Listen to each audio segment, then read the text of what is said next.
আপনি কি কখনো এমন অনুভব করেছেন কারো জন্য গভীর টান কাজ করছে? এটা যেন সাধারণ ভালো লাগা নয়, এমন একটা অনুভূতি যা বারবার ফিরে আসে, মন থেকে সরাতে পারেন না কিছুতেই। চিন্তায় আসে, স্বপ্নেও দেখা যায়, এমনকি কখনো দোয়াতেও চলে আসে তার কথা। তখন আপনার মনে প্রশ্ন জাগে, এটা কি আল্লাহর পক্ষ থেকে, নাকি এটা কেবল আবেগে গা ভাসানো? কারণ যখন কারো প্রতি আকর্ষণ জন্ম নেয় তখন বোঝা কঠিন হয়ে যায় এই অনুভবটা কোথা থেকে আসছে।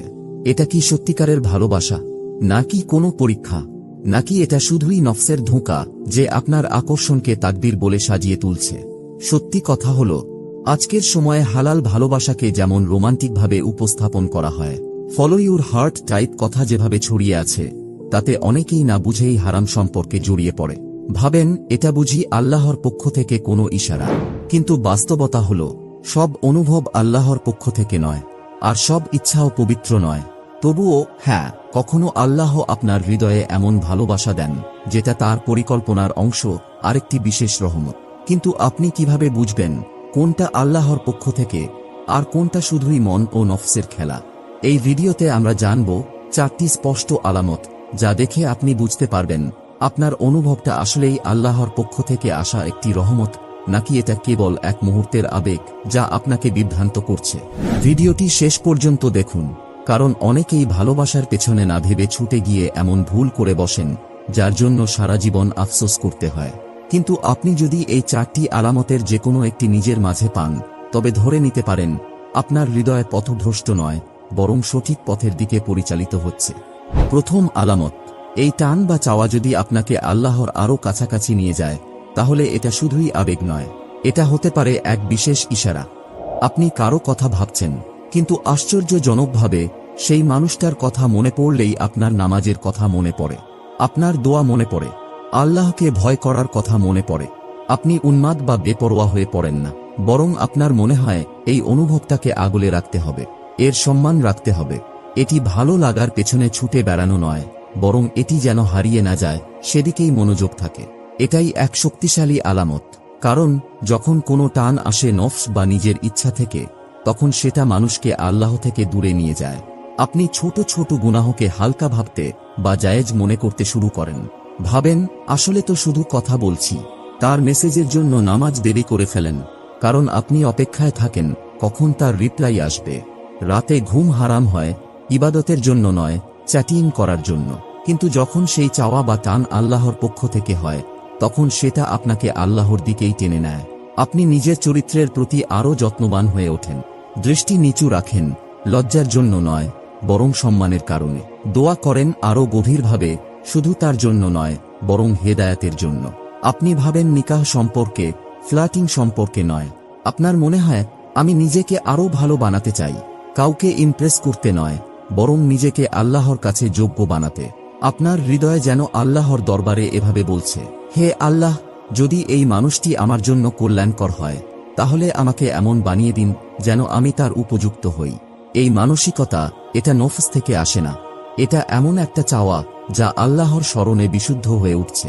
রাসূলুল্লাহ সাল্লাল্লাহু আলাইহি ওয়াসাল্লাম বলেছেন, আল্লাহর জিকির ছাড়া কোনো হৃদয় শান্তি পায় না। তাই যদি আপনার অনুভূতিগুলো আপনাকে আল্লাহর জিকিরে ব্যস্ত রাখে, আপনাকে কুরআনের দিকে টানে, আপনার আচরণে আরও সাবধান করে তোলে, তাহলে বুঝে নিন এটা শুধুই ভালোবাসা নয়, এটা আল্লাহর পক্ষ থেকে একটা স্মরণ যে তার জায়গা এখনও আপনার হৃদয়ের কেন্দ্রে আছে, যদিও সেখানে আরেকজনের জন্য জায়গা তৈরি হচ্ছে। কিন্তু যদি এই টান আপনাকে আল্লাহর থেকে মুখ ফিরিয়ে নেয় আর আপনার হৃদয়ে শান্তির বদলে অস্থিরতা এনে দেয়, তাহলে নিজেকে একবার জিজ্ঞেস করুন, এটা কি আল্লাহর পক্ষ থেকে আসা ভালোবাসা, নাকি এটা আমার নিজের নফসের কামনা? দ্বিতীয় আলামত, আল্লাহ আপনার সময় বদলে দেন, আপনাকে বিভ্রান্ত করার জন্য নয়, বরং আপনাকে রক্ষা করার জন্য। আপনি নিশ্চয়ই সেটা অনুভব করেছেন, তাই না? যখন সবকিছু ভালোর দিকে যাচ্ছিল, হঠাৎ করে কিছু যেন থেমে গেল। কথোপকথন ধীরে ধীরে বন্ধ হয়ে গেল, যোগাযোগটা দূরে চলে গেল, অথবা হয়তো যখন সবকিছু ঠিকঠাক এগোচ্ছিল তখনই কিছু একটা থেমে গেল। এবং ঠিক সেই মুহূর্তে আপনি অনেক বেশি চিন্তা করতে শুরু করলেন, আমি কি কিছু ভুল করেছি? এটা কি আমার জন্য নয়? এখন কেন, যখন আমি ঠিক নিশ্চিত ছিলাম? কিন্তু যদি সেই দেরি আসলে আপনার প্রতি আল্লাহর অসন্তুষ্টি না হয়, যদি সেটা আল্লাহর পক্ষ থেকে এক ধরনের রক্ষা কবচ হয়। এটা আমরা মাঝে মাঝে সহজে মেনে নিতে পারি না। যখন কোনো ইচ্ছা আল্লাহর পক্ষ থেকে আসে তখন তা পূরণের পথ সহজ না হয়ে বরং ধীর গতির হয়। কেন? কারণ আল্লাহ শুধুমাত্র আপনাকে যা চান তা দেন না, তিনি আপনাকে সঠিকভাবে তা গ্রহণ করার জন্য প্রস্তুত করেন। হয়তো আল্লাহ আপনাকে এমন একটি সম্পর্কের মধ্যে দ্রুত না যাওয়ার জন্য রক্ষা করছেন যেখানে আপনার প্রাপ্ত পরিপক্কতার অভাব থাকতে পারে। হয়তো তিনি আপনাকে আপনার ঈমান গড়ার জন্য কিছু সময় দিচ্ছেন, যাতে যদি কিছু হয় তা স্থায়ী হয়। হয়তো সেই অন্য ব্যক্তি এখন প্রস্তুত নয়, এবং যদি আপনি এখনই সেটা জোর করে এগিয়ে নেন তাহলে সেটা শুরু হওয়ার আগেই ভেঙে পড়বে। আপনি খেয়াল করেছেন, যখন কিছু কেবল আপনার নফস থেকে আসে তখন আপনি তাড়াহুড়া করবেন। আপনি সেটা এখনই চান। আপনি সতর্কতার লক্ষণগুলো উপেক্ষা করবেন। আপনি মূল্যবোধ বিসর্জন দেবেন। আপনি অস্থিরতা বা অপূর্ণতাকে প্যাশন বলে ভুল করবেন। অধৈর্যকে বলবেন প্রেম। কিন্তু যখন কিছু আল্লাহর পক্ষ থেকে আসে তখন আপনি সেই বিলম্বেও এক অদ্ভুত শান্তি অনুভব করবেন। এটা সহজ হওয়ার কারণে নয়, বরং আপনার হৃদয়ের গভীর থেকে একটি কণ্ঠস্বর বলবে, যদি এটা আমার জন্য লেখা থাকে কিছুই আমাকে থামাতে পারবে না, আর যদি না থাকে তাহলে সেটা ধাওয়া করলেও কখনো আমার হবে না। এবং ঠিক এখানেই আপনার ভরসা শুরু হয়, তাদের উপর নয়, নিজের উপর নয়, বরং সেই একমাত্র সত্তার উপর যে হৃদয়গুলো নিয়ন্ত্রণ করেন। রাসূলুল্লাহ সাল্লাল্লাহু আলাইহি ওয়াসাল্লাম বলেছেন, যা আপনার কাছে আসেনি তা কখনোই আপনার ভাগ্যে ছিল না, আর যা এসেছে তা কখনোই আপনার হাতছাড়া হওয়ার ছিল না। তাহলে যদি কোনো কিছু অপ্রত্যাশিতভাবে ধীরে চলে, যদি খোলা মনে হওয়া কোনো দরজা কোনো বিশৃঙ্খলা বা ভাঙচুর ছাড়াই ধীরে ধীরে বন্ধ হয়ে যায়, তাহলে এটাকে ক্ষতি ভেবে নাড়াচাড়া করবেন না। হয়তো এটা এক ধরনের পবিত্র বিরতি, কারণ ইসলামে আপনার জন্য যা নির্ধারিত তা সম্মানের সঙ্গে আসে, আতঙ্কের সঙ্গে নয়। আর কখনো কখনো আল্লাহ কিছু সময় ধীর করে দেন, এটা নেবার জন্য নয়, বরং আপনার হৃদয়কে এমনভাবে গড়ে তোলার জন্য যাতে তা ধৈর্য ও বরকত নিয়ে গ্রহণ করতে পারেন। তৃতীয় আলামত, এই ব্যক্তির আগমনেই প্রথমবারের মতো আপনি নিজের মূল্যবোধ হারানোর ভয় পেলেন। আপনি সবসময় সতর্ক ছিলেন, আপনার সীমাবদ্ধতা মেনে চলতেন, অপ্রয়োজনীয় কথোপকথন এড়িয়ে চলতেন, আপনার দৃষ্টি নিচু রাখতেন, আপনার হৃদয় সহজে খুলতেন না। কিন্তু তারপর তারা এলেন এবং হঠাৎ করেই আপনি নিজেকে আগের থেকে অনেক বেশি যাচাই করতে শুরু করলেন। এটা দুর্বলতা থেকে নয়, বরং তাদের মধ্যে কিছু ছিল যা আপনাকে বুঝতে শিখিয়েছে আপনার হৃদয় আসলেই কতটা নাজুক। আপনি কখনো অনুভব করার পরিকল্পনা করেননি, কিন্তু এখন আপনি অতিরিক্ত দোয়া করতে শুরু করেছেন, কঠোর সীমানা নির্ধারণ করছেন, এমনকি আল্লাহর কাছে নিজেকে রক্ষা করার জন্য প্রার্থনা করছেন। আপনি এই কাজটি অপরাধবোধ থেকে করছেন না, আপনি করছেন এটি পূর্ণ সম্মান থেকে। এবং সেই পরিবর্তন, সেই গভীর অভ্যন্তরীণ সতর্কতা যা আগে ছিল না, এটাই হতে পারে এক আলামত যে আপনি যে ব্যক্তি সম্পর্কে অনুভব করছেন সেই অনুভবটি সাধারণ নয়। এটা কেবল আবেগের নয়, এটা আধ্যাত্মিক, এবং এটা আপনার ভেতরে কিছু জাগিয়ে তুলছে যা আপনাকে আরও আল্লাহর দিকে ফিরে যেতে সহায়তা করছে। কারণ সত্য কথা হলো, যখন কিছু নফস থেকে আসে তখন সেটা আপনাকে বেপরোয়া করে তোলে। আপনি তাড়াহুড়া করেন, আপনি গুনাহকে জাস্টিফাই করেন, আপনি বলেছিলেন পরে তোবা করব। কিন্তু যখন সেই অনুভবটি আল্লাহর পক্ষ থেকে আসে, এটা আপনাকে নম্র করে তোলে। আপনি বলতে শুরু করেন, হে আল্লাহ, এই অনুভবটি যেন আমার আখিরাত নষ্ট না করে। আপনি তাদের হৃদয় জয় করতে চাইছেন না, আপনি আপনার আত্মা রক্ষার প্রতি বেশি চিন্তা করছেন। আপনি সীমা অতিক্রম করতে ভয় পাচ্ছেন। এটা মানুষের বিচার থেকে নয়, বরং আল্লাহ যদি আপনার উপর খুশি না হন সেজন্য। এমন ধরনের ভয়, এটা প্রেমের অস্থিরতা থেকে আসে না, এটা ঈমানের আলামত। এটি একটি সাইন যে আল্লাহ আপনার হৃদয়কে এখনও রক্ষা করছেন, যদিও আপনি অনুভূতির যুদ্ধক্ষেত্রে হাঁটছেন। রাসূলুল্লাহ সাল্লাল্লাহু আলাইহি ওয়াসাল্লাম বলেছেন, কেউ আল্লাহর জন্য কোনো কিছু ত্যাগ করলে আল্লাহ তার বদলে তার চেয়ে উত্তম কিছু দান করেন। তাহলে যদি আপনি আপনার নফসের বিরুদ্ধে লড়ছেন, আপনার কামনা বাসনার বিরুদ্ধে লড়াই করছেন, যদি আপনি আল্লাহর কাছে এটিকে হালাল করতে অথবা পুরোপুরি সরিয়ে দেওয়ার জন্য প্রার্থনা করছেন, এবং আপনি আপনার অনুভূতি অথবা তাদের অনুভূতিগুলো নিয়ে খেলা করছেন না, তাহলে এটা সত্যি তাকওয়া এর আলামত। এমন ধরনের তাকওয়া, এটা দুর্বলতা নয়, বরং এটি সেই সুস্পষ্ট ইঙ্গিত যে আল্লাহ সম্ভবত এই অনুভূতিকে পবিত্র কিছুতে রূপান্তরিত করছেন। চতুর্থ আলামত, আপনি আল্লাহর কাছে অনুভবটি দূর করার জন্য দোয়া করেছেন, কিন্তু আল্লাহ তা সরিয়ে নেননি, আর এখন এটি আপনাকে বদলে দিচ্ছে।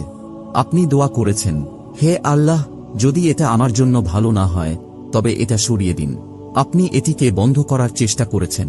আপনি নিজেকে বলেছিলেন, এটা তো শয়তানের কাজ, এটা শুধু আবেগ। কিন্তু দিন পেরিয়েছে, তারপর সপ্তাহ, তারপর মাস, এবং সেই অনুভূতি থেকে গেছে। কিন্তু এক আশ্চর্যজনক ঘটনা ঘটেছে। আপনি শুধু কামনা বা আকাঙ্ক্ষায় আটকে থাকেননি, আপনি বেড়ে উঠতে শুরু করেছেন। আপনি আরও মনোযোগ দিয়ে নামাজ পড়তে শুরু করেছেন। আপনি আপনার কথা আরও সতর্কতার সঙ্গে বলতে শুরু করেছেন। আপনি হারাম থেকে দূরে সরে গেছেন। এমনকি আপনি ক্ষুদ্রতম ভুলের জন্য তোবা করতে শুরু করেছেন।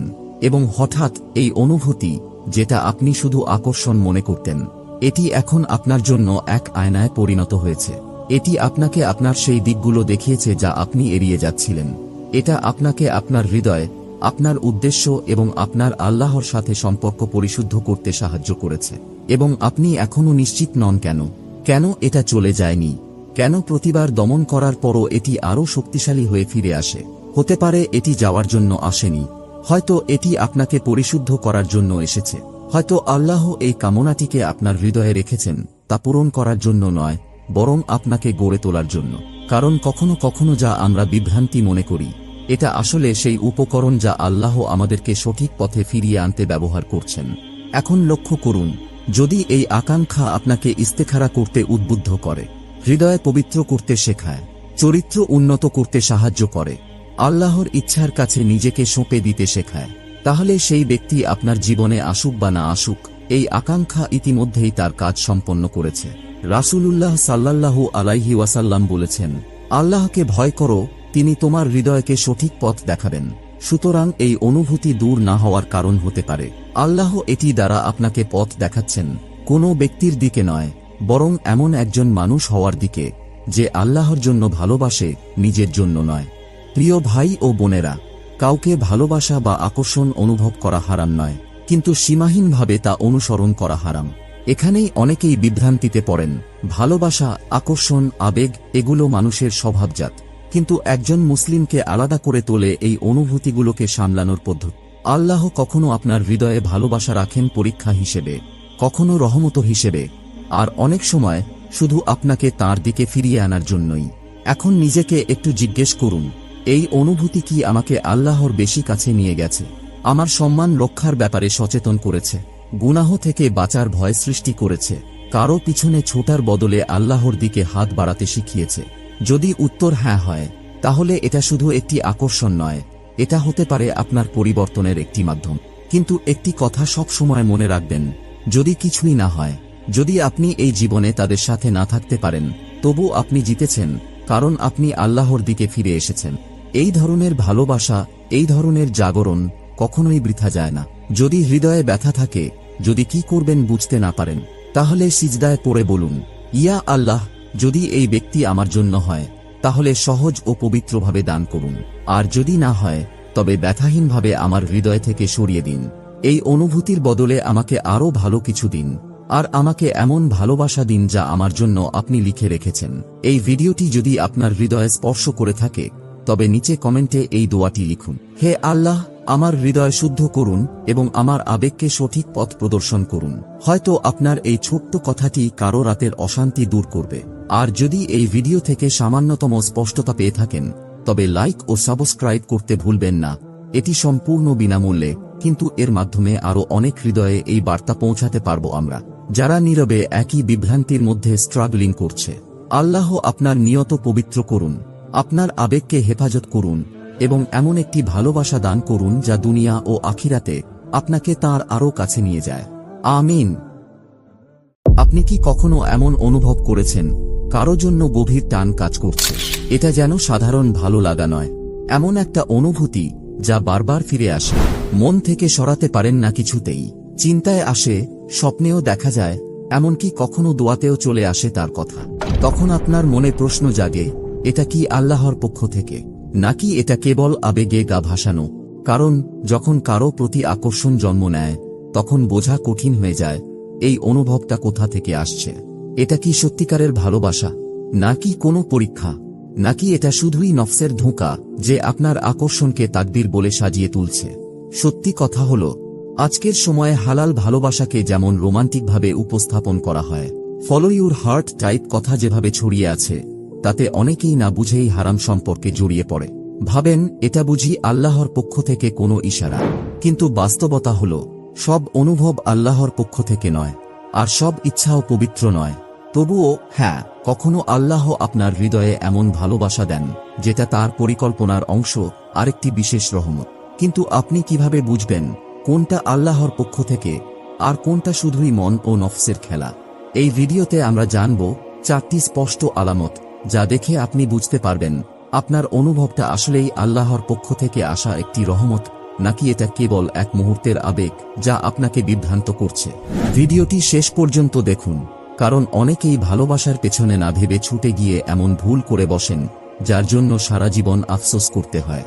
কিন্তু আপনি যদি এই 4টি আলামতের যে কোনো একটি নিজের মাঝে পান, তবে ধরে নিতে পারেন আপনার হৃদয় পথভ্রষ্ট নয়, বরং সঠিক পথের দিকে পরিচালিত হচ্ছে।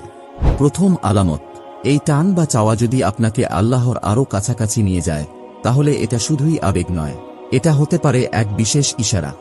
আপনি কারো কথা ভাবছেন, কিন্তু আশ্চর্যজনকভাবে সেই মানুষটার কথা মনে পড়লেই আপনার নামাজের কথা মনে পড়ে, আপনার দোয়া মনে পড়ে, আল্লাহকে ভয় করার কথা মনে পড়ে। আপনি উন্মাদ বা বেপরোয়া হয়ে পড়েন না, বরং আপনার মনে হয় এই অনুভবটাকে আগলে রাখতে হবে, এর সম্মান রাখতে হবে। এটি ভালো লাগার পেছনে ছুটে বেড়ানো নয়, বরং এটি যেন হারিয়ে না যায় সেদিকেই মনোযোগ থাকে। এটাই এক শক্তিশালী আলামত, কারণ যখন কোনো টান আসে নফস বা নিজের ইচ্ছা থেকে, তখন সেটা মানুষকে আল্লাহ থেকে দূরে নিয়ে যায়। আপনি ছোট ছোট গুনাহকে হালকা ভাবতে বা জায়েজ মনে করতে শুরু করেন। ভাবেন আসলে তো শুধু কথা বলছি। তার মেসেজের জন্য নামাজ দেরি করে ফেলেন, কারণ আপনি অপেক্ষায় থাকেন কখন তার রিপ্লাই আসবে। রাতে ঘুম হারাম হয় ইবাদতের জন্য নয়, চ্যাটিং করার জন্য। কিন্তু যখন সেই চাওয়া বা টান আল্লাহর পক্ষ থেকে হয়, তখন সেটা আপনাকে আল্লাহর দিকেই টেনে নেয়। আপনি নিজের চরিত্রের প্রতি আরও যত্নবান হয়ে ওঠেন, দৃষ্টি নিচু রাখেন, লজ্জার জন্য নয়, বরং সম্মানের কারণে। দোয়া করেন আরও গভীরভাবে, শুধু তার জন্য নয়, বরং হেদায়াতের জন্য। আপনি ভাবেন নিকাহ সম্পর্কে, ফ্লার্টিং সম্পর্কে নয়। আপনার মনে হয় আমি নিজেকে আরও ভালো বানাতে চাই, কাউকে ইমপ্রেস করতে নয়, বরং নিজেকে আল্লাহর কাছে যোগ্য বানাতে। আপনার হৃদয় যেন আল্লাহর দরবারে এভাবে বলছে, হে আল্লাহ, যদি এই মানুষটি আমার জন্য কল্যাণকর হয়, তাহলে আমাকে এমন বানিয়ে দিন যেন আমি তার উপযুক্ত হই। এই মানসিকতা, এটা নফস থেকে আসে না, এটা এমন একটা চাওয়া যা আল্লাহর স্মরণে বিশুদ্ধ হয়ে উঠছে। রাসূলুল্লাহ সাল্লাল্লাহু আলাইহি ওয়াসাল্লাম বলেছেন, আল্লাহর জিকির ছাড়া কোনো হৃদয় শান্তি পায় না। তাই যদি আপনার অনুভূতিগুলো আপনাকে আল্লাহর জিকিরে ব্যস্ত রাখে, আপনাকে কুরআনের দিকে টানে, আপনার আচরণে আরও সাবধান করে তোলে, তাহলে বুঝে নিন এটা শুধুই ভালোবাসা নয়, এটা আল্লাহর পক্ষ থেকে একটা স্মরণ যে তার জায়গা এখনও আপনার হৃদয়ের কেন্দ্রে আছে, যদিও সেখানে আরেকজনের জন্য জায়গা তৈরি হচ্ছে। কিন্তু যদি এই টান আপনাকে আল্লাহর থেকে মুখ ফিরিয়ে নেয় আর আপনার হৃদয়ে শান্তির বদলে অস্থিরতা এনে দেয়, তাহলে নিজেকে একবার জিজ্ঞেস করুন, এটা কি আল্লাহর পক্ষ থেকে আসা ভালোবাসা, নাকি এটা আমার নিজের নফসের কামনা? দ্বিতীয় আলামত, আল্লাহ আপনার সময় বদলে দেন, আপনাকে বিভ্রান্ত করার জন্য নয়, বরং আপনাকে রক্ষা করার জন্য।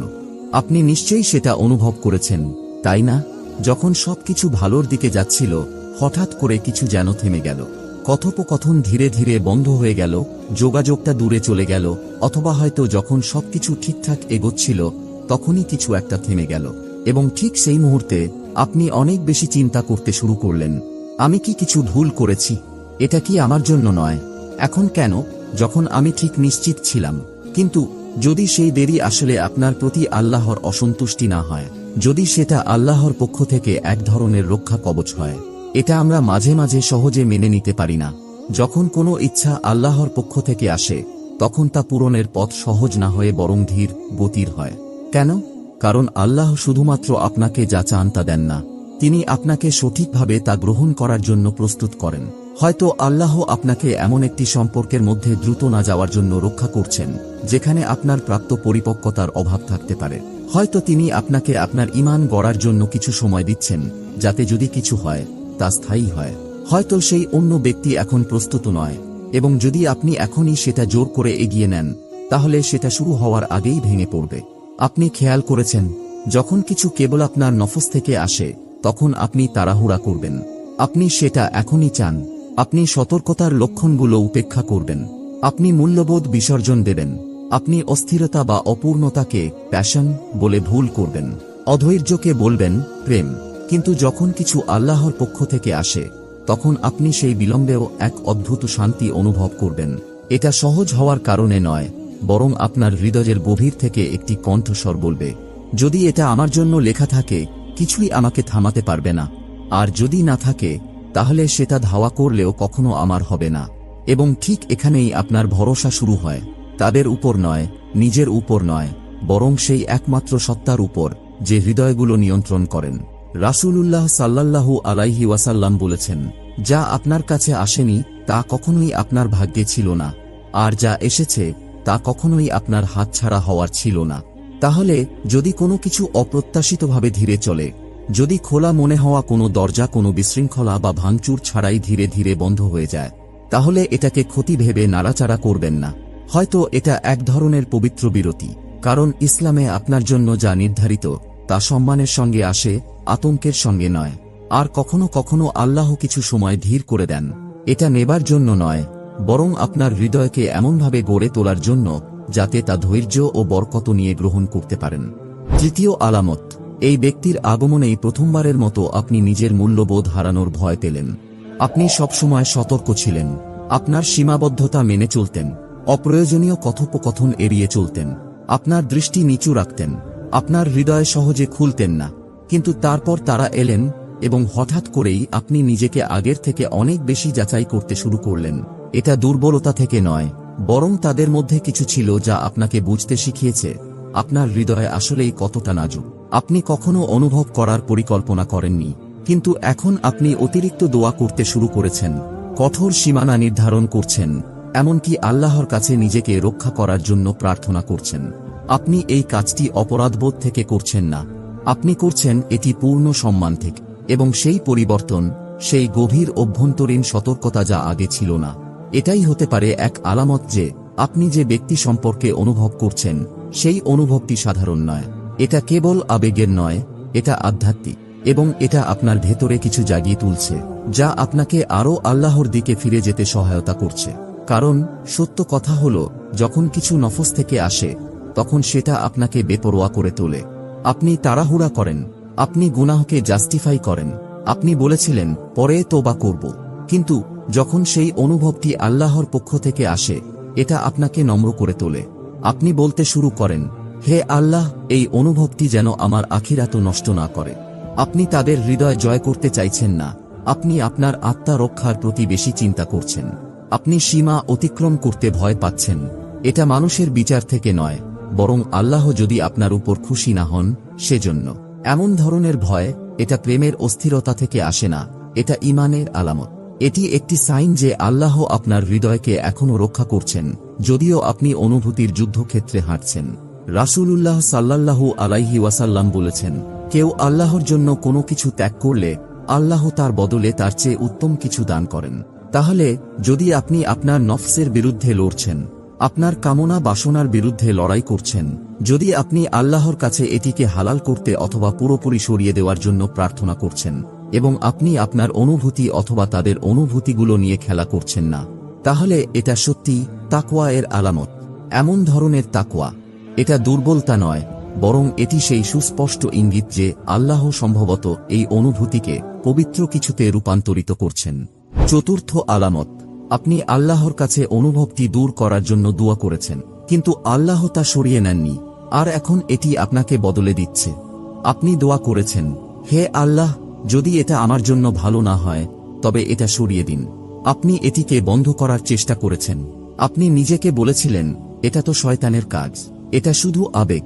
কিন্তু দিন পেরিয়েছে, তারপর সপ্তাহ, তারপর মাস, এবং সেই অনুভূতি থেকে গেছে। কিন্তু এক আশ্চর্যজনক ঘটনা ঘটেছে। আপনি শুধু কামনা বা আকাঙ্ক্ষায় আটকে থাকেননি, আপনি বেড়ে উঠতে শুরু করেছেন। আপনি আরও মনোযোগ দিয়ে নামাজ পড়তে শুরু করেছেন। আপনি আপনার কথা আরও সতর্কতার সঙ্গে বলতে শুরু করেছেন। আপনি হারাম থেকে দূরে সরে গেছেন। এমনকি আপনি ক্ষুদ্রতম ভুলের জন্য তোবা করতে শুরু করেছেন। এবং হঠাৎ এই অনুভূতি, যেটা আপনি শুধু আকর্ষণ মনে করতেন, এটি এখন আপনার জন্য এক আয়নায় পরিণত হয়েছে। এটি আপনাকে আপনার সেই দিকগুলো দেখিয়েছে যা আপনি এড়িয়ে যাচ্ছিলেন। এটা আপনাকে আপনার হৃদয়, আপনার উদ্দেশ্য এবং আপনার আল্লাহর সাথে সম্পর্ক পরিশুদ্ধ করতে সাহায্য করেছে। এবং আপনি এখনও নিশ্চিত নন কেন এটা চলে যায়নি, কেন প্রতিবার দমন করার পরও এটি আরও শক্তিশালী হয়ে ফিরে আসে। হতে পারে এটি যাওয়ার জন্য আসেনি, হয়তো এটি আপনাকে পরিশুদ্ধ করার জন্য এসেছে। হয়তো আল্লাহ এই কামনাটিকে আপনার হৃদয়ে রেখেছেন তা পূরণ করার জন্য নয়, বরং আপনাকে গড়ে তোলার জন্য। কারণ কখনো কখনো যা আমরা বিভ্রান্তি মনে করি, এটা আসলে সেই উপকরণ যা আল্লাহ আমাদেরকে সঠিক পথে ফিরিয়ে আনতে ব্যবহার করছেন। এখন লক্ষ্য করুন, যদি এই আকাঙ্ক্ষা আপনাকে ইস্তেখারা করতে উদ্বুদ্ধ করে, হৃদয় পবিত্র করতে শেখায়, চরিত্র উন্নত করতে সাহায্য করে, আল্লাহর ইচ্ছার কাছে নিজেকে সঁপে দিতে শেখায়, তাহলে সেই ব্যক্তি আপনার জীবনে আসুক বা না আসুক, এই আকাঙ্ক্ষা ইতিমধ্যেই তার কাজ সম্পন্ন করেছে। রাসূলুল্লাহ সাল্লাল্লাহু আলাইহি ওয়াসাল্লাম বলেছেন, আল্লাহকে ভয় করো, তিনি তোমার হৃদয়কে সঠিক পথ দেখাবেন। সুতরাং এই অনুভূতি দূর না হওয়ার কারণ হতে পারে আল্লাহ এটি দ্বারা আপনাকে পথ দেখাচ্ছেন, কোনো ব্যক্তির দিকে নয়, বরং এমন একজন মানুষ হওয়ার দিকে যে আল্লাহর জন্য ভালোবাসে, নিজের জন্য নয়। প্রিয় ভাই ও বোনেরা, কাউকে ভালোবাসা বা আকর্ষণ অনুভব করা হারাম নয়, কিন্তু সীমাহীনভাবে তা অনুসরণ করা হারাম। এখানেই অনেকেই বিভ্রান্তিতে পড়েন। ভালোবাসা, আকর্ষণ, আবেগ এগুলো মানুষের স্বভাবজাত, কিন্তু একজন মুসলিমকে আলাদা করে তোলে এই অনুভূতিগুলোকে সামলানোর পদ্ধতি। আল্লাহ কখনো আপনার হৃদয়ে ভালোবাসা রাখেন পরীক্ষা হিসেবে, কখনো রহমত হিসেবে, আর অনেক সময় শুধু আপনাকে তার দিকে ফিরিয়ে আনার জন্যই। এখন নিজেকে একটু জিজ্ঞেস করুন, এই অনুভূতি কি আমাকে আল্লাহর বেশি কাছে নিয়ে গেছে, আমার সম্মান রক্ষার ব্যাপারে সচেতন করেছে, গুনাহ থেকে বাঁচার ভয় সৃষ্টি করেছে, কারো পিছনে ছোটার বদলে আল্লাহর দিকে হাত বাড়াতে শিখিয়েছে? যদি উত্তর হ্যাঁ হয়, তাহলে এটা শুধু একটি আকর্ষণ নয়, এটা হতে পারে আপনার পরিবর্তনের একটি মাধ্যম। কিন্তু একটি কথা সব সময় মনে রাখবেন, যদি কিছুই না হয়, যদি আপনি এই জীবনে তাদের সাথে না থাকতে পারেন, তবু আপনি জিতেছেন, কারণ আপনি আল্লাহর দিকে ফিরে এসেছেন। এই ধরনের ভালোবাসা, এই ধরনের জাগরণ কখনোই বৃথা যায় না। যদি হৃদয়ে ব্যথা থাকে, যদি কি করবেন বুঝতে না পারেন, তাহলে সিজদায় পড়ে বলুন, ইয়া আল্লাহ, যদি এই ব্যক্তি আমার জন্য হয়, তাহলে সহজ ও পবিত্রভাবে দান করুন, আর যদি না হয়, তবে ব্যথাহীনভাবে আমার হৃদয় থেকে সরিয়ে দিন। এই অনুভূতির বদলে আমাকে আরও ভালো কিছু দিন, আর আমাকে এমন ভালোবাসা দিন যা আমার জন্য আপনি লিখে রেখেছেন। এই ভিডিওটি যদি আপনার হৃদয়ে স্পর্শ করে থাকে, তবে নিচে কমেন্টে এই দোয়াটি লিখুন, হে আল্লাহ, আমার হৃদয় শুদ্ধ করুন এবং আমার আবেগকে সঠিক পথ প্রদর্শন করুন। হয়তো আপনার এই ছোট্ট কথাটি কারো রাতের অশান্তি দূর করবে। আর যদি এই ভিডিও থেকে সামান্যতম স্পষ্টতা পেয়ে থাকেন, তবে লাইক ও সাবস্ক্রাইব করতে ভুলবেন না। এটি সম্পূর্ণ বিনামূল্যে, কিন্তু এর মাধ্যমে আরও অনেক হৃদয়ে এই বার্তা পৌঁছাতে পারব আমরা, যারা নীরবে একই বিভ্রান্তির মধ্যে স্ট্রাগলিং করছে। আল্লাহ আপনার নিয়ত পবিত্র করুন, আপনার আবেগকে হেফাজত করুন এবং এমন একটি ভালোবাসা দান করুন যা দুনিয়া ও আখিরাতে আপনাকে তাঁর আরও কাছে নিয়ে যায়। আমিন।